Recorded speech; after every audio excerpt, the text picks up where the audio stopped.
bagaimana jika ada seorang salafin, seorang yang mengaku salafin, tapi dia merendahkan ulama seperti misalnya Al-Baghdadi, Ustaz, karena katanya banyak melemahkan hadis-hadis itu. Siapa Al-Baghdadi? Albani? Ya. Syekh Albani? Al-Baghdadi. Oh, Al-Baghdadi. Ayo alikhwah rahimani wa rahimakumullah. Ya. Pertama, para ulama mengatakan lahmul ulama masmumah. Dagingnya para ulama itu racun. Dagingnya para ulama itu racun. Dan saya secara pribadi melihat di lingkungan, di sekitar kita, orang-orang yang luar biasa ya, berpegang teguh di atas sunnah Rasulullah SAW, bahkan dianggap orang yang paling kokoh kesalafiannya. Ajib nggak tuh? Paling kokoh kesalafiannya, direkom oleh ulama-ulama besar dan seterusnya. Ya, pokoknya rujukan masalah manhaj kembali ke orang ini, karena dia adalah orang yang direkom oleh ulama-ulama besar di zaman ini. Tapi subhanallah, ketika mulutnya dia tidak menjaga kepada ulama, mulutnya dia tidak jaga kepada ulama, dia mulai mencela ulama, mulai merendahkan ulama. Ulama yang direndahkan bukan ulama zaman dahulu, ulama di zaman sekarang. Terkhusus masyayikh, guru-guru kami di negeri Yaman. Ya, dihina, macam-macam kalimatnya. Sehingga ucapannya itu diterima oleh sebagian orang, karena ini dianggap salafi yang kokoh dan yang semisalnya. Tapi subhanallah, lahmul ulama masmumah. Racunnya ulama, dagingnya ulama itu racun. Apa yang terjadi? Orang ini masuk ke parlemen. Ya, kemudian membuat partai dan semisalnya. Dan akhir yang saya ucapkan, bahwasannya orang-orang Yahudi adalah saudara kita. Orang-orang Yahudi adalah saudara kita. Ya, la haula wala quwata illa billah. Bagaimana sesatnya orang ini? Bukan lagi sesat di dalam permasalahan ringan, tetapi kesesatannya itu sangat luar biasa. Hati-hati, daging ulama itu racun. Apakah racun itu terkadang akan bisa mengenai kita dalam waktu yang cepat? Ya, atau racun itu akan mengorokoti tubuh kita sedikit demi sedikit. Hati-hati, ayyuhal ikhwah rahimani wa rahimakumullah. Para du'a, terlebih para ulama, mereka telah menghabiskan umur dan waktu mereka untuk menyebarkan Islam, untuk belajar menuntut ilmu agama.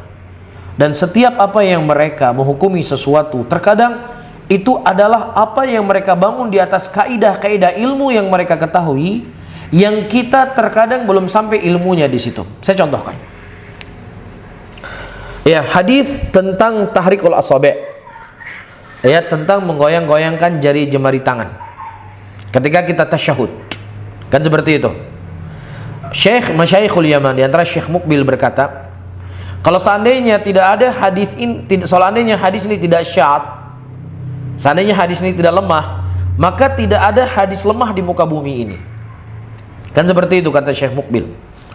Sementara kita mendapatkan Syekh Albani rahimahullah, beliau mensohikan hadis menggerak-gerakan tangannya ini.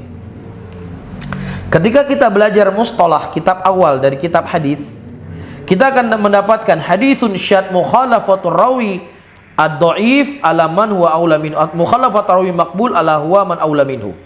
Penyelisihan seorang rawi yang diterima riwayatnya dari rawi-rawi yang lebih kuat dibandingkan dia. Nah, sementara Az-Zaidah Ibnu Qudamah menyelisihi 12 imam dalam hadis ini. 12 imam semuanya meriwayatkan seperti ini. Cuman dia saja yang meriwayatkan seperti ini. Nah, secara kaidah hadisun syadz ini memang syadz, nggak mungkin nggak syadz. Nah, orang-orang yang sabuknya itu masih putih, wah, Albani ternyata ya kurang memahami tentang hadis syadz. Nah, itu kan biasa orang sabuk putih, sukanya nantang.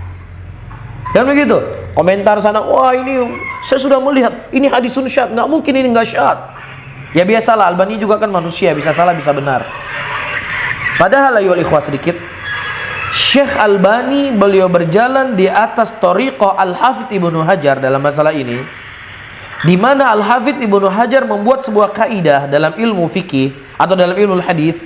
Ketika seorang rawi yang thiqah meriwayatkan sebuah tambahan yang mana tambahan tersebut tidak menyelisih dari sisi makna, maka tambahan tersebut diterima secara kaidah ilmu hadis.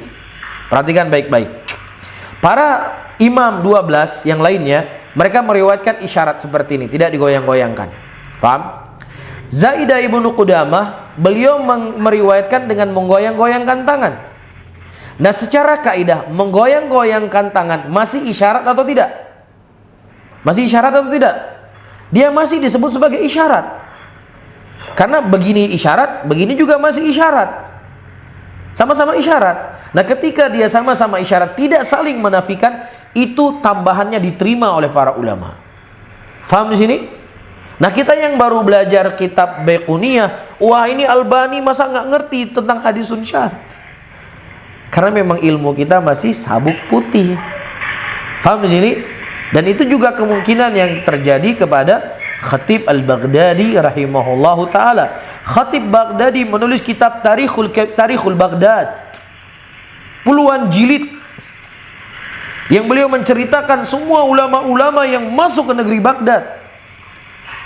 Lah kita apa yang sudah kita berkhidmat kepada Islam, apa coba? Hah? Bahasa Arab baru tamat kemarin kitab Durusul Lughah. Ya, mustalah hadis baru kemarin tamat Baiquniyah. Sementara para ulama telah tercampur darah mereka dengan ilmu tersebut. Bisa difahami ya? Ini di antara contoh. Oleh karena itu, la tasarru, jangan terburu-buru dan jangan panjang lisan kita kepada para ulama kita. Jaga. Lahmul ulama masmumah, dagingnya ulama itu racun, hati-hati. Wallahu a'lam bishawab.